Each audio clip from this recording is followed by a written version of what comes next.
Y el versículo de memoria para esta semana lo encontramos en Hebreos 8:10.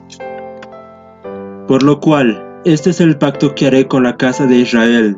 Después de aquellos días, dice el Señor, pondré mis leyes en la mente de ellos, y sobre su corazón las escribiré, y seré a ellos por Dios, y ellos me serán a mí por pueblo.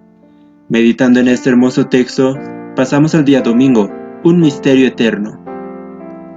La pregunta de repaso a: ¿por cuánto tiempo ha existido el pacto de la gracia de Dios? Este pacto de gracia dado por Dios no es algo nuevo, pues existía en la mente de Dios y fue inmutable además de eterno, y de ahí deriva que no tiene una fecha límite de caducidad.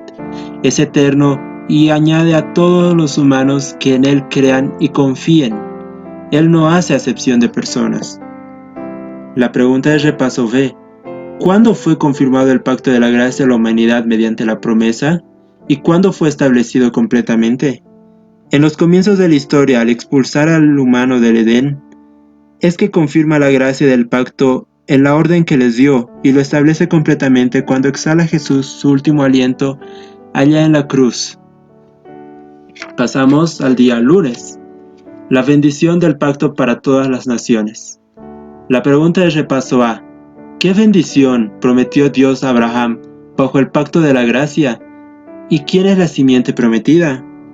Jehová en aquel día le prometió Dios a Abraham que vaya a la tierra prometida por él, para todas sus generaciones que vendrían en el futuro y serían como las estrellas, además de benditos sobre cualquiera aquí en tierra. La pregunta de repaso B: bajo este pacto, ¿qué hace Dios por todos los que creen solamente en Cristo para su salvación? Dios nos promete una vida eterna, buena, larga y pacífica, bendiciendo al que nos bendice y castigando a todo el que nos quiere herir de alguna manera, dando justicia por medio de Jesús y amándonos con su infinito amor y gracia, cuidándonos en todo momento. La pregunta de repaso C: ¿qué promesa incluía también el pacto de Dios con Abraham? ¿Y qué hará al ser recibido por el creyente en Cristo? Jesús en su pacto promete vida y tierra nueva a los que crean en Él, dando un corazón nuevo y limpio, y elimina el pecado siempre que le aceptemos, porque Él nos extiende la mano amiga y nos espera pacientemente. Pasamos al día martes, gracia para obedecer. La pregunta de repaso a: ¿por qué Dios confirmó su pacto eterno con Abraham a través de un juramento? Toda promesa que Dios le hizo a Abraham pedía su eterna obediencia, dirigiendo su mente y corazón a Cristo, a cambio de su bendición y cuidado eterno, y Abraham, siendo humano, fue fiel, justo y obediente delante de los ojos de Dios. La pregunta de repaso B: ¿qué demuestra que la obediencia a la ley de Dios siempre será vista en la vida de los que están bajo el pacto de la gracia?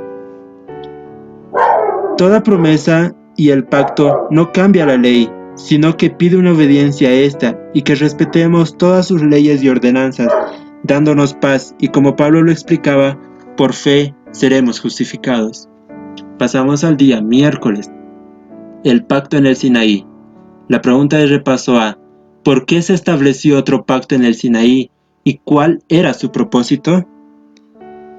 Ya que pasaron muchos años, 430 en total, en Egipto, olvidaron el significado de la verdadera ley y obediencia y reverencia a Dios, quedando muchos sumidos en pecado e idolatría, y Dios quería que vean su amor y obediencia y misericordia en la ley. La pregunta de repaso B: ¿por qué el pacto hecho a Abraham es llamado un pacto nuevo, aunque fue hecho antes que en el Sinaí? Porque para que el testamento tenga efecto, se necesita al testador muerto, y he aquí que Jesús fue el testador y el cordero que murió confirmando el pacto para siempre, además de venir a mostrar el cumplimiento de la ley en cuerpo humano. Pasamos al día jueves, liberación del espíritu de esclavitud. La pregunta de repaso a: ¿qué es lo que no comprendían los israelitas cuando se comprometieron en el pacto del Sinaí? Lo más importante, que es Cristo, ellos lo pasaron por alto. No entendían que sin Cristo no puedes cumplir la ley ni tampoco llevar una vida feliz y plena como la que Él nos promete a lo largo del tiempo, tanto en el Antiguo como en el Nuevo Testamento en la Biblia. Pasamos a la pregunta B. ¿Cómo podemos estar en peligro hoy de cometer el mismo error que los hijos de Israel cometieron allá en el Sinaí? Todo legalismo y adoración exagerada, cumpliendo la ley a nuestro modo, olvidando que es Cristo el que debe estar en nosotros, no alcanzaremos su gracia. Con Cristo somos justificados. Dejemos nuestra vida a Él. Amén.